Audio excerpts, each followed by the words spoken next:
Let's go ahead and bring in Joseph Miller, flight instructor and aviation analyst. A lot to unpack here, right? Joining us this morning, I know we're watching the forecast. I know the airlines, I know the airports also watching. That journey from west to east, you've got a lot of airports and likely planes that are going to multiple airports within that stretch. How are they likely planning at this point for the potential issues? Good morning, Jane and Marissa. Yes, the airports and the airlines particularly are preparing at the windy areas, say the Midwest, where you're just talking about the Colorado's airport. The Denver airport is the busiest one there. And we have a team of employees at the airlines called dispatchers, and they are watching the weather 24 hours ahead of time. So the pilots, when they show up, they've already had they can have briefings and be assured that the flights have been routed to consider turbulence and storm mitigation, flying around the storm. So we don't have to completely go straight through these storms. We have people that watch and change our routes for us on the airways, which are like a highway in the sky. Joseph, that's where my next question was going to go, because of course we're worried about planes taking off from the airport, but what about when you're in the plane, right? And you're thinking, well, we've got a lot of wind across the country. So how do pilots, as they're preparing for these flights, as they're making multiple journeys throughout the day, right? What are some of the safety preparations that they take in mind? You'd mentioned turbulence. I have to imagine we're going to have a lot of it as we go through the back half of this week. Yes, flying over the Midwest today would be probably a little bit more turbulent than normal. So I would generally keep the seatbelt sign on, and I would coordinate with the flight attendants. We all work as a team up there, and let them know beforehand in a briefing what to expect on the flight to see if it's going to be turbulent, and make sure that if I forget to make the seatbelt announcement, that they're supposed to back me up and make the announcement themselves. When I put the seatbelt sign on, I always get on the PA and announce the flight attendants return to their seats, passengers return their seats, and fasten their seatbelts. There's always that person waiting in the bathroom line that doesn't want to listen, and then they fall over onto you. Yeah, people Yes. don't like that seatbelt sign, but it is life-saving, as we've seen. It can prevent injury. But when it comes to the wind, so often we hear, well, it's also about the landing and the takeoff and the direction of that wind, specifically when it comes to the runways, and how that can be a problem sometimes.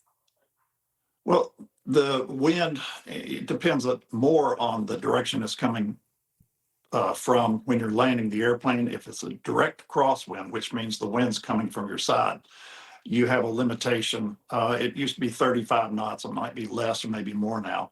But if it was reported that we were not legally able to land the airplane, you had to do a go around. And I had to do that one time flying into Charlotte, and the winds out of the clear blue were reported at 36. So we calculated that the winds were exceeding our limits. Now, if the winds are going down the runway right at you, there's a different limitation. You look at total winds then. And once again, we're working with the forecasts and the weather that is reported to the tower, and they also know if it's basically up to us, but they give us up-to-date information on the winds. So, Joseph, taking a look at this forecast and how tomorrow really Midwest is the focus, and then we move things into the busy Northeast by Friday. Are there any particular airports that, for anybody who's watching, travelers, especially as things ramp up for the holiday by the end of the week, that we should be focused in on, maybe prompting the question, should we rebook? Is it JFK, LaGuardia? Is it maybe, a more regional airport that could see that domino effect across the country? Yeah, if the weather's in the Midwest, the Colorado airports are most concerned because of the altitude also, not just the wind and turbulence.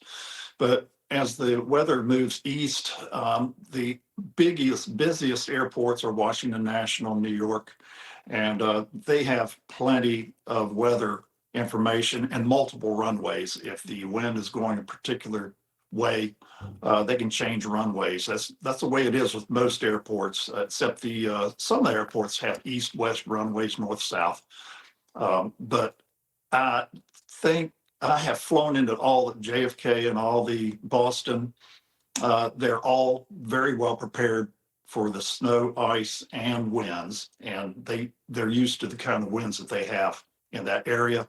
And I don't have any particular problem flying into any of these airports with the weather coming in. Joseph, I was going to ask you, I was like, we have 30 seconds left, real quick, rapid fire. You hear the wind potential and you're thinking, oh, I hope I don't have to fly into that airport.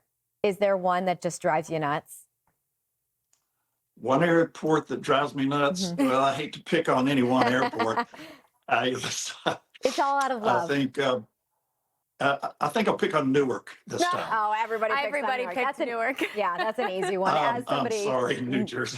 I know that's my airport. I think it's your go-to too. It's my backyard. Yeah. I do like the airport though. They have the train service. I like that. They've made huge improvements. But yeah, what a cluster it can be. All right. Well, Joseph, appreciate you joining us here. It is a cluster. It is. It's especially as of lately. Joseph Miller, aviation analyst and flight instructor. Appreciate you weighing in on the topic, and we'll see how this week goes. Best of luck to everybody expecting. Okay. Thanks, Jane and Marissa. Thank you. Thank you. See you next time.